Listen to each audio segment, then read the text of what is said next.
Show, the business podcast that's here for you wherever you go with our daily 10-minute business lessons for the real world. I'm your host, your coach, your teacher, Omar Zenhom. I'm also the co-founder of the $100 MBA, a complete business training and community online. And today's episode is a must-read episode where I share with you a book that I've read, tell you some of its takeaways, tell you why you should read it, and how it's influenced me as an entrepreneur. Today's must-read is The Power of Habit by Charles Duhigg. This is a really powerful book. It's really well written. The research that has been put into this book is incredible. I mean, the research notes in the back of the book are like 50 pages.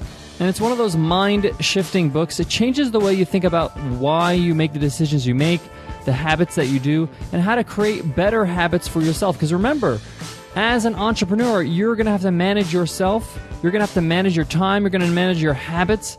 And you want to create the best habits possible so you can produce the best results possible.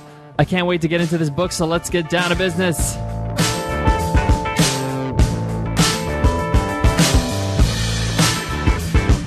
Today's episode of the $100 MBA Show is sponsored by HostGator. HostGator is an all-in-one hosting solution with 24/7 live support via chat, phone, or email, one-click WordPress installs, an easy-to-use website builder.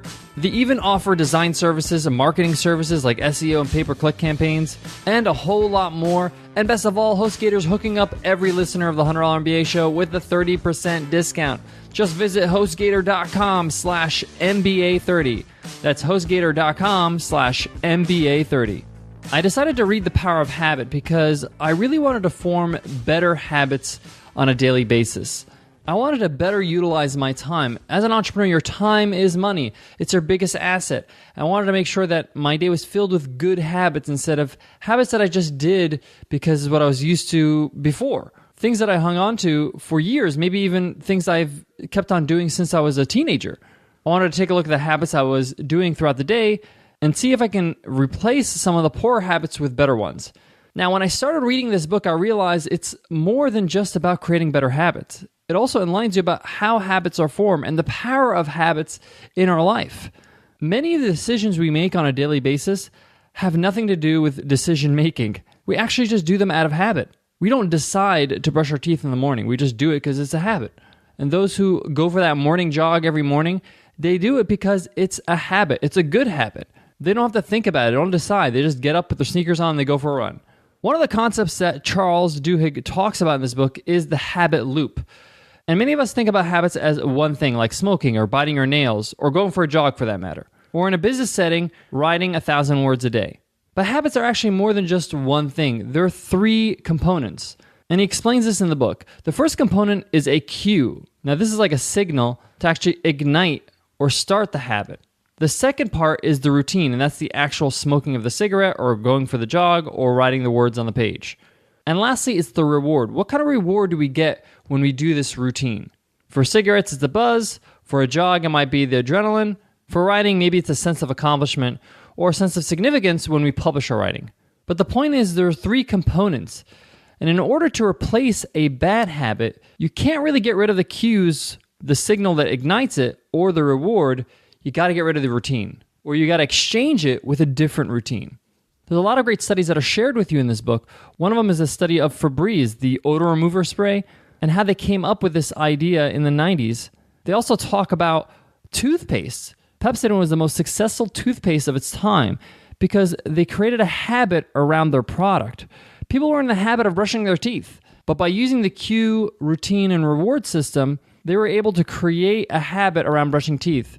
In this example, the cue would be you feel your teeth are dirty, there's a film around your teeth. The routine would be brushing your teeth. And lastly, the reward would be this tingling, clean feeling in your mouth. Prior to Pepsodent, there wasn't that tingling, clean feeling in the toothpaste. They didn't add that ingredient. It was just like washing your hands. You didn't feel anything. It wasn't like your hands are tingling after you wash your hands, right? But people needed to feel like their mouth was clean. And that was the reward. And you used that system to get people in the habit of brushing their teeth. But the book also talks about how to change habits and how to rework this habit loop so you can create better habits. This is especially important if you're just getting started as an entrepreneur. Maybe you're working alone or in a small team.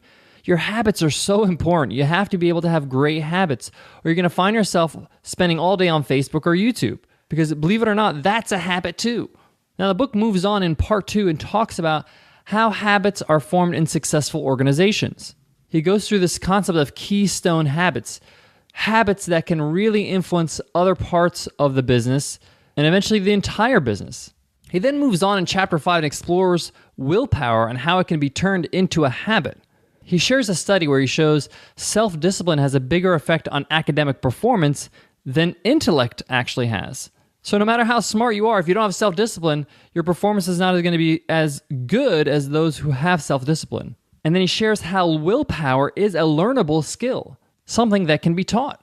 This book really helps you understand how habits are formed, what are the components of habits, what are the obstacles of creating great habits, and how to do that on a daily basis.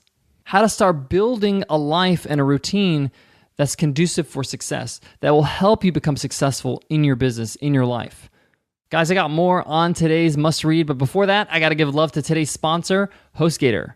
HostGator.com is an all-in-one hosting solution. Not only do they have 24/7 live support via chat, phone, and email, but they also have design services. So if you want a custom design website, HostGator can hook you up with a designer to work with, even if that's just a refresh of your website. They also have marketing services that can help you with your pay-per-click campaigns.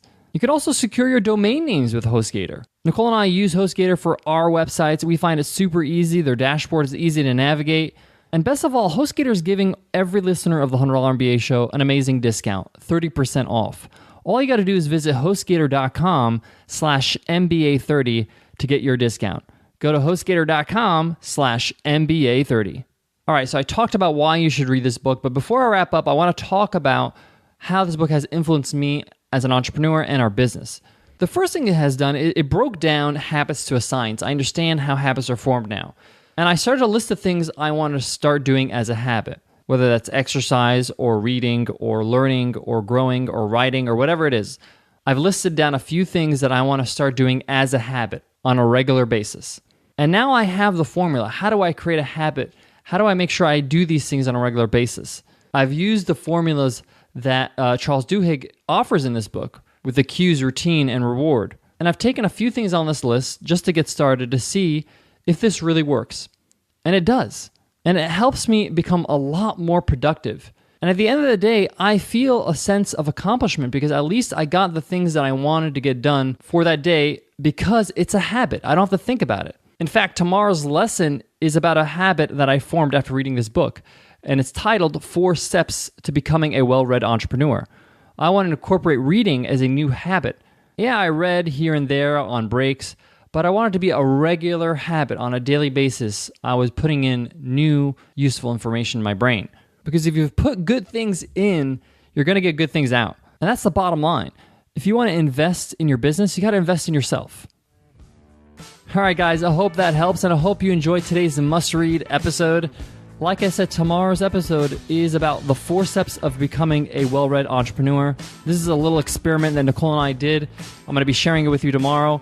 The day after that, we're going to be talking about the 3 must-know marketing principles. We'll also talk about how to reach new customers and how to market on autopilot.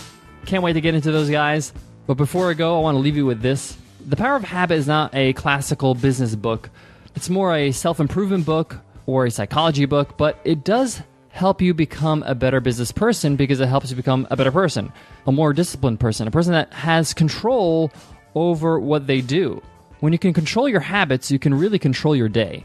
And you really need to perfect that as an entrepreneur. Like I said, your time is your biggest asset, so you want to make sure you're utilizing every minute of the day wisely. All right, guys, I hope that helps, and I hope to see you in tomorrow's episode. I'll see you then, guys. Take care.